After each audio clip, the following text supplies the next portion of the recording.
지난주 금요기도회 때 설교를 말씀 제목이 하나님의 사역이었습니다. 하나님의 사역. 사도행전을 묵상하면 사도행전에 일어나는 모든 사역이 사람의 사역이 아니라 하나님의 사역임을 깨닫게 되기 때문입니다. 사람이 선교를 계획하고 만들어가는 것처럼 보입니다. 그런데 실제로 그 사역을 주도하시고 열매 맺게 하시는 분은 하나님이십니다. 사도행전에는 그래서 선교사들이 선교를 시작할 때 계획했던 일들이 있습니다. 그런데 그 일들이 변경되어지고 무산되어지는 일을 수도 없이 많이 볼 수 있습니다. 그러나 그것은 실패가 아니라는 것을 우리는 말씀을 통해서 확인합니다. 데살로니가에서 복음을 전하다가 그들은 3주도 채 못 채우고 도망 나올 수밖에 없었습니다. 하나님은 그러나 그들에게 뿌린 복음, 데살로니가 성도들이 뿌린 복음에 대해서 데살로니가 전서에 보면 그들이 아가야 지방의 모든 믿는 자의 본이 되었다고 말합니다. 고린도 지역에서 복음을 전하다가 추방당하듯 쫓겨나왔습니다. 그래서 바울라, 아굴라, 브리스길라 일행은 그 고린도 성도들을 생각하며 안타까워했습니다. 그런데 하나님께서는 에베소에서 성경에 능통한 아볼로라는 하나님의 사람을 준비하셔서 그를 복음으로 무장시키셔서 그를 다시 고린도 지역으로 파송하십니다. 사람이 선교를 계획하고 일하는 것 같지만 실제로 그것을 주도하시고 열매 맺게 하시는 분은 하나님이십니다.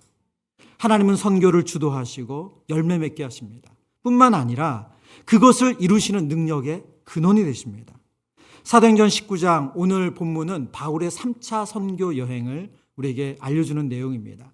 3차 선교 여행 중에 가장 중요한 도시인 에베소 사역을 소개하고 있습니다. 바울의 모든 사역이 성령의 능력으로 사역을 감당한 것이지만 오늘 본문을 묵상해 보면 특별히 에베소 사역을 통해서 그 사역이 처음부터 끝까지 성령의 능력을 덧입어서 성령의 능력으로 진행되는 사역임을 우리는 알 수가 있습니다. 그러면 2024년을 사는 우리에게 이 사도행전을 읽는 우리에게 이 말씀은 어떤 의미인가? 바울처럼 에베소라는 선교지가 없는 우리는 그럼 우리는 다른 삶을 사는가? 그렇지 않습니다. 모든 성도는 성도의 성령의 능력이 아니면 성도로서 거룩한 삶을 살아갈 수 없습니다. 그런 의미에서 오늘 말씀은 우리에게 똑같이 우리의 삶 속에서 성령의 능력으로 살아야 함을, 그 능력이 어떻게 나타날 수 있는지 하는 것을 우리에게 알려주고 있습니다. 성령의 능력을 경험하는 삶, 첫 번째 원리는 거듭남, 중생은 성령의 능력임을 알려주는 것입니다. 바울이 에베소에 도착해서 본문에 보면 어떤 제자들을 만난다 성경이 말씀하거든요. 2절입니다. 그리고 그 제자들에게 이렇게 묻습니다. 그 어떤 제자들에게 이르되 너희가 믿을 때에 성령을 받았느냐? 이르되 아니라 우리는 성령이 계심도 듣지 못하였노라. 너희가 믿을 때 성령을 받았느냐? 사실은 이 질문은 상당히 무례하고 또 공격적으로 들릴 수 있는 질문입니다. 오카는 목사님은 설교 중에 이 본문에 대해서 이렇게 설명했더라고요. 당신 진짜로 예수님 믿는 거 맞아? 당신 믿음 진짜? 이렇게 묻는 거랑 같은 거라는 거예요. 그런데 바울의 이 질문은 그 에베소 교회 안에 있는 신자, 어떤 제자라고 불리는 그 사람들에게 전곡을 찌르는 질문이었습니다. 오늘 본문에 그들이 뭐라고 대답합니까? 아니라 우리는 성령이 계심도 듣지 못하였다. 우리는 성령이 계심도 듣지 못했다는 거예요. 이어서 3절을 볼까요? 바울이 그들에게 다시 묻습니다. 바울이 이르되 그러면 너희가 무슨 세례를 받았느냐? 대답하되 요한의 세례니라. 그들은 요한의 세례를 받았다고 말합니다. 바로 앞절에 우리가 앞장 18장에서 아볼로가 요한의 세례를 알고 있었음을 알고 있습니다. 그러니까 그들이 아볼로와 비슷한 그런 믿음의 수준을 가졌다는 것을 생각할 수 있어요.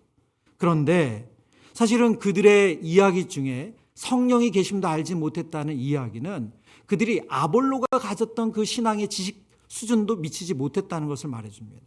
왜냐하면 요한의 세례 가운데 요한의 세례는 성령을 말씀하고 있기 때문에 그래요. 누가복음 3장 16절 말씀 우리 같이 읽어보겠습니다. 누가복음 3장 16절입니다. 요한이 모든 사람에게 대답하여 네. 이르되 나는 물로 너희에게 세례를 베풀거니와 나보다 능력이 많으신 오시나니 나는 그의 신발끈을 풀기도 감당하지 못하겠노라. 그는 성령과 불로 너희에게 세례를 베푸실 것이요. 아멘. 그들은 자신 있게 우리는 요한에게 세례를 받았습니다. 우리는 요한의 세례를 알고 있습니다. 그렇게 말했어요. 그러나 세례 요한은 그가 회개의 세례를 주면서 무슨 얘기를 하고 있어요? 그가 주는 회개가, 그가 주는 이 세례가 완성본이 아니다. 내 뒤에 오시는 분이 있는데 그분은 성령과 불로 너에게 세례를 줄 것이다. 이 성령이라는 단어는 구원을 의미하고 불은 심판을 의미합니다. 그런 의미에서 너희가 성령을 통해서 세례를 받을 것이다. 그 이야기를 하고 있는 거예요. 요한의 세례를 제대로 알았더라면 그들은 성령으로 세례 주실 분이 오신다. 그것도 아는 것이 맞다는 거예요. 그런데 그들은 성령이 있다는 것조차 알지 못한다고 얘기했습니다. 여러분, 우리가 신앙생활 하면서 하나님 앞에 예배도 드리고 봉사도 하는데 오늘 본문에 나오는 어떤 제자들처럼 하나님이 누구신지, 예수님이 누구신지, 성령님이 누구신지, 우리의 믿음은 어떻게 오는 것인지 그 내용을 알지 못하고 예배드리고 봉사하고 신앙생활 한다고 할 수 있다는 거예요. 오늘 본문에 어떤 제자들처럼. 그래서 심지어 성경학자들 가운데는 이 본문을 해석하면서 이들은 신자가 아니라 비신자로 보는 것이 맞다. 그렇게 말하는, 설명하는 학자들도 있습니다. 바울은 그들에게 회개의 세례의 의미를 바르게 다시 설명해 주고 그리고 복음을 전합니다. 오늘 본문 4절과 5절입니다. 4절 5절. 바울이 이르되 요한이 회개의 세례를 베풀며 백성에게 말하되 뇌 뒤에 오시는 이를 믿으라 하였으니 이는 곧 예수라 하거늘 그들이 듣고 주 예수의 이름으로 세례를 받으니. 요한의 회개의 세례를 베풀며 백성에게 말하되, 요한의 회개의 세례의 의미가 뭐냐? 그 다음에 오실 분, 성령으로 세례를 주실 분, 그 예수 그리스도를 말씀하시는 거다 라는 그 복음의 내용을 설명한 거예요. 그들에게 복음을 전합니다. 여러분, 복음은 우리가 예수님 처음 믿을 때만 들어야 되는 것이 아니라 예수님을 믿는 내내 우리가 복음을 들어야 됩니다. 저와 여러분에게 예수 그리스도를 통해서 구원 얻는다. 예수 그리스도를 통해서 하나님의 자녀가 된다. 예수 그리스도를 통해서만 우리가 이 땅 가운데 하나님의 자녀로 살 수 있다. 이 복음은 수십 년 전 예수님을 처음 알 때만 들어야 되는 것이 아니라 끊임없이 우리가 예수 그리스도의 복음을 들어야 됩니다. 그리고 많은 성도들이 그 복음의 내용을 실제로 제대로 알지 못하고 믿음 생활을 하는 오늘의 본문의 어떤 신자들과 같은 경우가 있음을 우리가 겸손히 인정해야 됩니다. 감사한 것은 이들은 이 복음을 듣고 마음을 열었습니다. 그리고 예수님을 영접했고 오늘 본문에 보면 세례를 받았죠. 근데 그것으로 끝이 아니에요. 6절 7절에 보면 이렇게 기록하고 있습니다. 바울이 그들에게 안수하매 성령이 그들에게 임하심으로 방언도 하고 예언도 하니 모두 12사람쯤 되니라. 그 자리에 모인 사람의 숫자가 12명이었는데 그들이 세례를 받고 나서 바로 직후에 바울이 그들을 위해서 안수해 주니까, 기도해 주니까 그들에게 성령이 임해서 방언도 하고 예언도 하는 놀라운 영적인 은사가 나타났다 말씀합니다. 이 본문의 이 본문의 내용을 가지고 상당히 많은 교회사 가운데 많은 그 논쟁들이 있었습니다. 특별히 은사주의 계열의 교회는 이 본문을 성령 세례의 근거로 삼습니다. 그래서 예수님을 믿은 후에 성령 세례가 필요하다. 예수님을 믿는 것 따로, 성령 세례 따로 이렇게 구분하는 근거를 오늘 본문을 가지고 삼습니다. 그러나 오늘 본문은 그렇게 믿는 모든 신자들의 그 원리로 볼 수 있는 구절이 아닙니다. 이 사건은 사마리아 성의 빌립이 복음을 전했을 때 그 땅 가운데 성령이 임하는 역사, 그리고 고넬료의 가정에 베드로가 설교를 하는 가운데 성령이 임했던 역사처럼 동일하게 이 이방인 가운데 성령이 임한 역사거든요. 오늘 본문을 포함해서 이방인에게 성령이 임하는 그 증거를 보여주는 사건의 하나입니다. 이것은 성령 받은 성령 세례가 필요하다는 일반적인 원리를 말씀하는 구절이 아니라는 거예요. 또한 성령 세례를 받으면 방언과 예언의 은사가 나타난다 주장하는 근거를 삼기로 합니다. 그래서 심지어 은사주의 교회 가운데 좀 극단적인 교회는 방언을 못 받으면 구원 못 받았다고 가르쳐요. 그러나 이것은 성경에서 이런 근거를 찾을 수가 없습니다. 오늘 본문의 말씀은 앞서 설명드린 것처럼 성령이 이방인 가운데 임했을 때 나타난 한 사례를 말씀하는 거고, 그 사례 가운데는 성령이 임함으로 방언과 예언과 같은 영적인 은사가 나타나는 것을 보여줄 뿐입니다. 만약 이것을 우리가 모든 신자들이 성령이 임하면 방언을 해야 되고 예언을 해야 되고 그리고 이런 특별한 경험을 해야 된다라는 원리로 가져간다면 이건 무엇과 같냐면 사도행전 9장에 다메섹으로 가는 사울이 예수님을 빛 가운데 인격적으로 만나는 놀라운 경험을 하게 됩니다. 우리가 예수님을 만날 때 다 그러한 경험을 해야 된다, 겪어야 된다. 그래야지만 예수님을 만나는 것 같다. 그렇게 얘기하는 것과 같습니다. 오카는 목사님의 책의 내용을 잠시 인용해서 설명하겠습니다. 에베소 사건도 마찬가지입니다. 지금 앞에 사건을 얘기하면서 얘기하는 거예요. 에베소 사건도 마찬가지입니다. 에베소 사람들이 물 세례를 받을 때 성령이 임하셔서 방언도 하고 예언도 했으니 우리도 다 이렇게 되어야 성령 받은 사람이라고 한다면 그것은 성경의 원칙을 무시하는 해석입니다. 성령의 특별한 역사는 전적으로 하나님이 주십니다. 성령이 주시는 것입니다. 주시면 감사한 일이요, 안 주셔도 감사한 일입니다. 외적으로 보이는 표적이 없다고 불안해한다든지 성령을 의심한다면 이는 성령에 대한 모욕입니다. 그러면 오늘 우리가 하나님의 자녀인 것, 이 자녀됨 자체가 어떻게 일어나는 겁니까? 그것이 성령의 역사라는 거예요. 오늘 에베소 교회 안에 성령의 세례를 알지 못하는 이들, 예수님을 제대로 알지 못하는 이들이 예수님을 영접함으로 세례를 받는 이 사건이 어떻게 가능했습니까? 성령으로 말미암아 가능했습니다. 고린도전서 12장 3절 말씀 같이 읽어보겠습니다. 그러므로 내가 너희에게 알리노니 하나님의 영으로 말하는 자는 누구든지 예수를 저주할 자라 하지 아니하고 또 성령으로 아니하고는 누구든지 예수를 주시라 할 수 없느니라. 네, 이 자막 잠깐만 띄워주세요. 또 성령으로 아니하거든 뭐라고요? 누구든지 예수를 주시라 할 수 없느니라. 예수 그리스도를 주라. 예수 그리스도를 구주와 주님으로 영접할 수 있는 것은 성령이 내주하셔야지만 일어나는 일이라는 거예요. 사도행전 3장 38절 말씀에 그래서 베드로가 오순절 성령 강림 사건 이후에 설교를 하면서 말씀을 전하면서 너희가 각각 회개하고 예수 그리스도를 주로 믿어 세례를 받고 성령의 선물을 받는다 약속하고 있습니다. 근데 이 본문의 성령의 선물은 성령을 선물로 받는다고 성경이 설명합니다. 예수 그리스도를 주라고 고백할 수 있는 것, 중생, 이 거듭남은 성령의 역사라는 거예요. 그것은 내가 의지적으로 믿겠다라고 해서 되는 일이 아니라는 거예요. 성령이 그 안에 거해서 성령을 통해서만 이 일이 가능하다는 것입니다. 오늘 에베소에서 일어난 이 12사람에게 일어난 일은 바로 그 성령의 역사죠.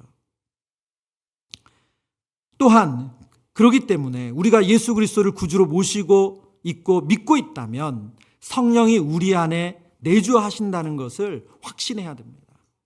여러분 예수님을 믿으십니까? 네. 여러분 안에 성령님이 계신 것을 믿으십니까? 네. 맞습니다. 똑같습니다. 예수님을 믿는다는 것은 내 안에 성령께서 내주하신다는 것을 믿는 것과 같습니다. 그러면 여러분 성령께서 여러분과 함께 하심을 믿습니까? 성령께서 여러분의 삶의 문제에 관심이 있다는 걸 믿습니까? 성령께서 여러분의 기도를 들으신다는 걸 믿습니까? 아멘입니다. 오늘 말씀을 가지고 우리 안에 성령의 내주하심의 근거가 방언이나 예언으로 해석하는 것은 전혀 맞지 않다는 거예요. 영적인 은사를 주시는 것은 교회를 세우기 위한 하나님의 선물입니다. 그래서 누군가에겐 주기도 하고 주지 않기도 합니다. 제가 전에도 금요기도 때 한번 이 말씀을 나누면서 제 간증을 한 적이 있어요. 저는 중학교 2학년 때 방언을 받았습니다. 그런데 당시 중학교 2학년이 얼마나 성경을 읽었겠어요. 그래서 저는 방언이라는 게 있다는 걸 알지를 못했어요. 그런데 어느 날 중3 선배들이 교회 1층에 있는 기도실에 들어가서 기도를 하자고 하더라고요. 여러분 그렇게 거룩했어요. 예, 주일날 오후에 기도방이 있었는데 그래서 그 방에 가서 기도하자. 그래서 선배들이 들어가서 기도하자니까 제일 무서운 게 한 학년 선배잖아요. 그래서 옆방에 들어가서도 이 방석을 깔고 근데 옆에서 너무 큰 소리로 뭐 쥐야 외치고 기도를 하는 거예요. 근데 제가 그런 기도를 해봤어야죠. 그래서 제가 그때 어떤 기도를 했냐면 딱 한 가지 기도했어요. 하나님 저를 만나주세요. 하나님 저를 만나주세요. 하나님 저 좀 만나주세요. 저 형들이 뭔가 있다고 아는데 저 좀 만나주세요. 정말 목이 쉬어라. 부르짖었어요. 정말 그렇게 부르짖었어요. 여러분 기도를 안 하던 사람이 무릎 꿇고 기도하면 제일 힘든 게 뭔지 아세요? 다리가 저려요. 다리가 무지무지 저려요. 그럴 때면 다리를 폈다가 어떻게 했다가 정말 뭐 1시간 가까이 그렇게 기도한 것 같아요. 그런데 그때부터 놀라운 일이 벌어진 거예요. 제가 한 번도 경험해보지 못한 언어와 말을 하기 시작했어요. 기도하다 보니까 갑자기 제 혀가 꼬이고 한 번도 제가 뭐 이런 단어가 있는지 할 땐 제가 무슨 이상한 말을 하기 시작하더라고요. 방언을 하기 시작한 거예요. 전혀 저는 그게 뭐 방언인지 뭔지도 알지도 못하고 그런 일을 했어요. 그런데 뭐 방음이 잘 되는 기도실이 꼈어요. 옛날 기도실이. 그러니 그 기도하는 걸 누가 지나가면서 들었나 봐요. 그러면서 누가 방언이 터졌다 그런 거예요.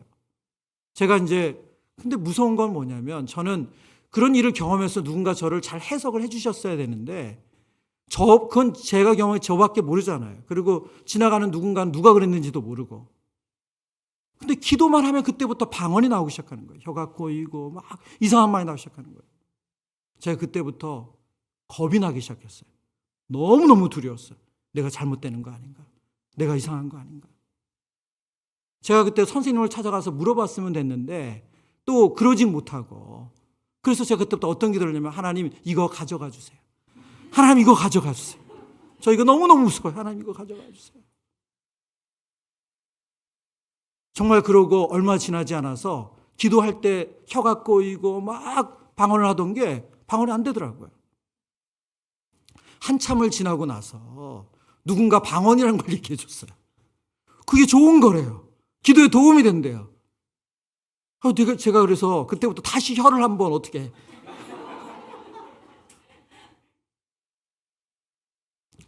여러분 구원 얻은 증거는 방언이 아니에요. 성령이 내주하심의 증거는 방언이 아닙니다. 방언은 기도를 돕기 위해서 교회를 세우기 위한 하나님의 은사로 주신 거예요. 예. 중생 거듭남은 성령의 역사입니다. 저와 여러분이 이 자리에 있다는 것, 하나님의 자녀로 예수 그리스도를 구주와 주님으로 영접하고 주라고 고백한다는 것, 성령이 우리 안에 계시고 성령이 역사하는 것인 줄 믿습니다.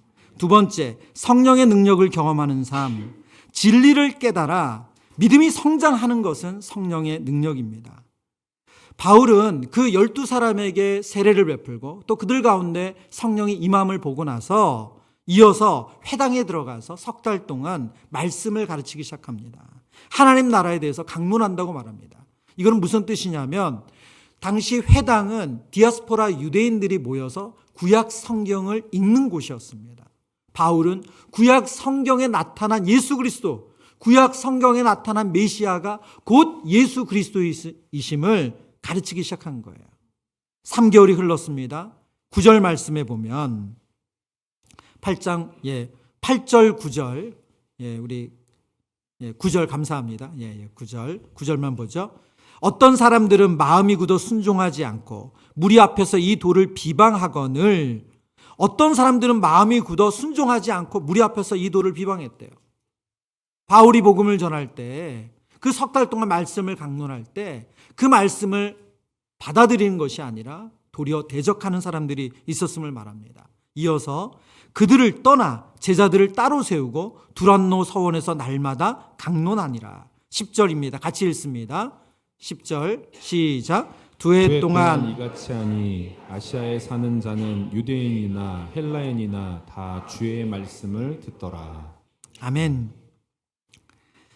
9절에 보면 어떤 사람들은 마음이 굳어 순종하지 않고 무리를 비방하고요. 10절에 보면 유대인이나 헬라인이나 주의 말씀을 듣더라고 말합니다. 아주 상반된 모습이죠. 근데 이것은 복음서에서 예수님이 하나님 나라를 전하시고 예수님이 복음을 선포하실 때도 동일한 일이 일어났습니다. 돌을 치러 예수님을 죽이려는 이들이 있었는가 하면 예수님의 그 말씀, 권세 있는 말씀 앞에 엎드려 다윗의 자손 예수여, 그리고 영접하는 이들도 있었습니다. 바울은 에베소서에서 이 반대에 부딪히지만 포기하지 않고 장소를 옮겨서 복음을 전합니다. 그 옮긴 장소가 두란노 서원이라고 말합니다. 당시 이 서원은 원래 말하자면 이 복음을 전하기 위한 서원이 아니라 당시 다른 어떤 가르침을 하기 위한 일반적인 서원이었는데, 이 바울이 이 말씀을 전하기 위해서 대여해서 쓴 것으로 성경학자들은 해석합니다. 특별히 가장 더운 시간에는 사람들이 모이기가 쉽지 않고 또 그런 가르침을 받지 않는 때였기 때문에 그때 이 두란노 서원을 빌려서 가르쳤을 것으로 추정합니다. 2년이란 긴 시간 동안 바울은 그곳에서 하나님 나라의 복음을 가르칩니다. 그리고 10절의 결론처럼 어떤 일이 벌어지냐면 10절 한 번 더 보여주시겠어요?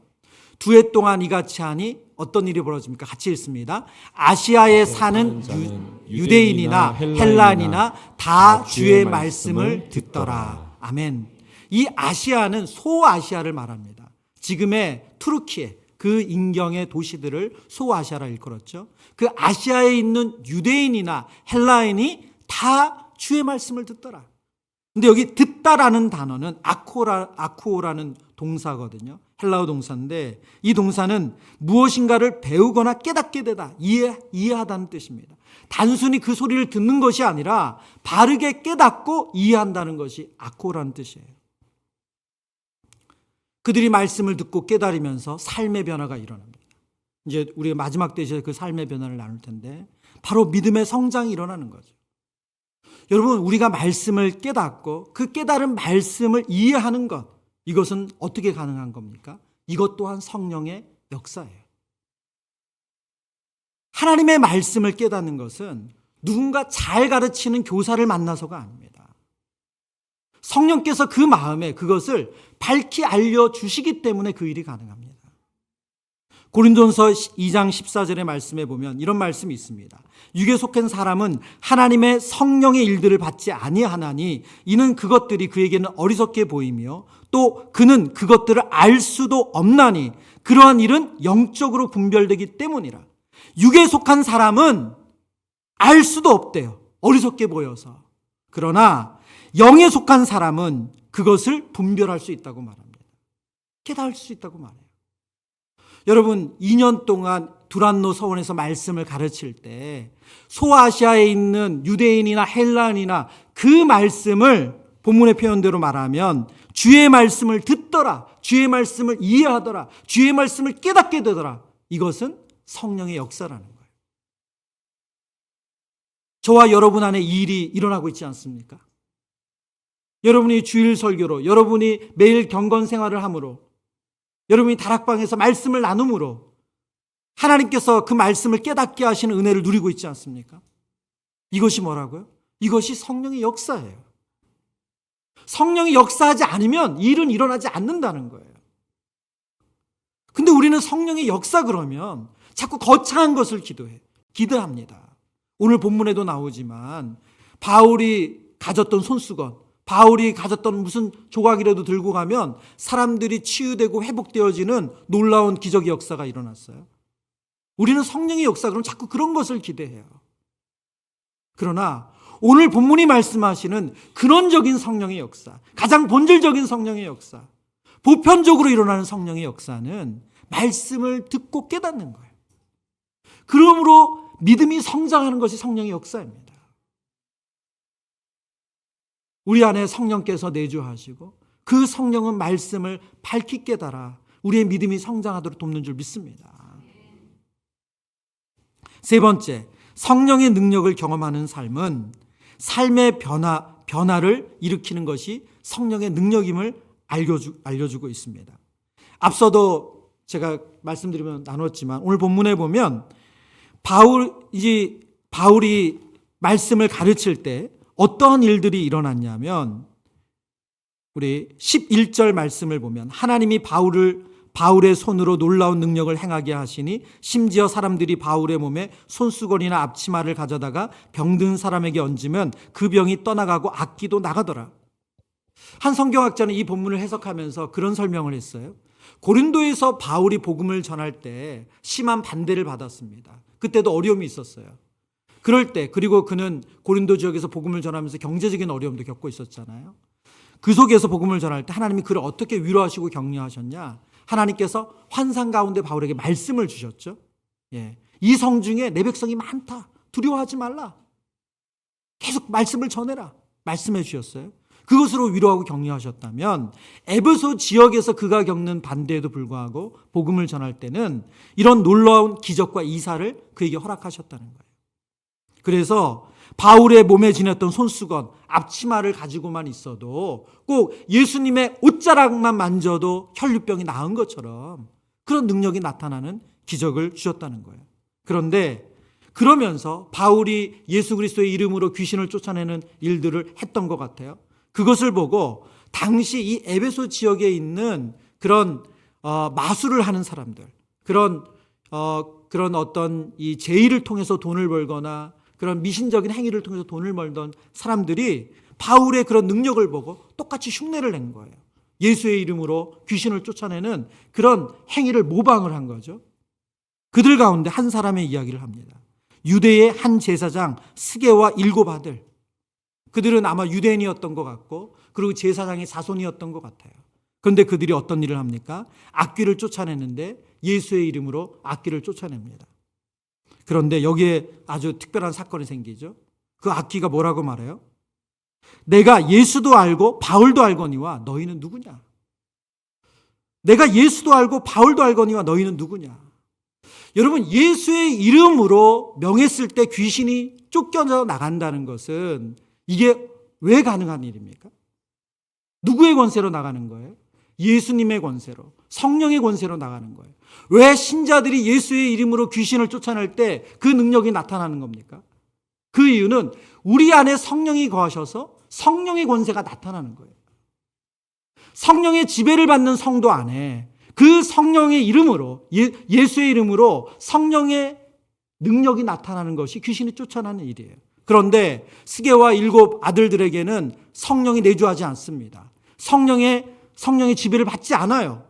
흉내만 냈을 뿐이에요. 그 말만. 그러니 아무런 능력이 나타나지 않을 뿐만이 아니라 그들이 결국 큰 상해를 입는 그런 일을 당하죠. 그러고 나니까 본문을 보겠습니다. 그러고 나니까 오늘 본문이 뭐라고 말씀하냐면 17절부터 19절의 말씀 같이 읽어보겠습니다. 시작. 에베소에 사는 유대인과 헬라인이 다 이 일을 알고 두려워하며 주 예수의 이름을 높이고 믿는 사람들이 많이 와서 자복하여 행한 일을 알리며 또 마술을 행하던 많은 사람이 그 책을 모아가지고 와서 모든 사람 앞에서 불사르니 그 책값을 계산한즉 은 5만이나 되더라. 아멘. 네. 스게와 7 아들들을 상징적으로 보여주는 이 사건의 핵심은 뭡니까? 바로 성령의 능력이 임하는 삶이에요. 예수 그리스도의 능력이 나타날 때 예수 그리스도를 구주와 주님을 영접하는 사람들에게 성령의 능력이 나타나는데 그 성령의 능력이 없는 사람, 성령이 임하지 않는 사람이 이런 흉내를 내면 이런 험한 일이 생긴다는 걸 보여주었어요. 이것은 오직 성령의 역사라는 걸 보여주었어요.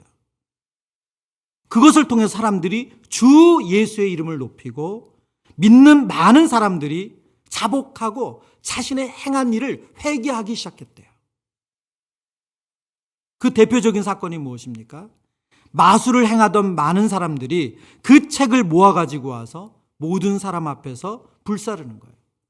성경학자들은 이 일을 뭐라고 생각하냐면 우리 뒤에 오늘 에베소서 사건은 크게 2가지 사건이 있는데 오늘 20절까지의 사건이고 21절부터는 아데미 여신을 섬기는 그 사람들과 일어난 큰 소란의 사건이거든요. 그런데 당시 에베소라는 지역은 우상을 많이 섬기는 지역이었어요. 그 지역에서 돈벌이 중에 하나가 이 마술로, 그러니까 이런 여러 가지 이 종교적인 것을 이용해 가지고 사람들의 심리적이고 사람들의 마음을 위로하는 이런 걸 가지고 돈벌이를 하는 사람들이었어요.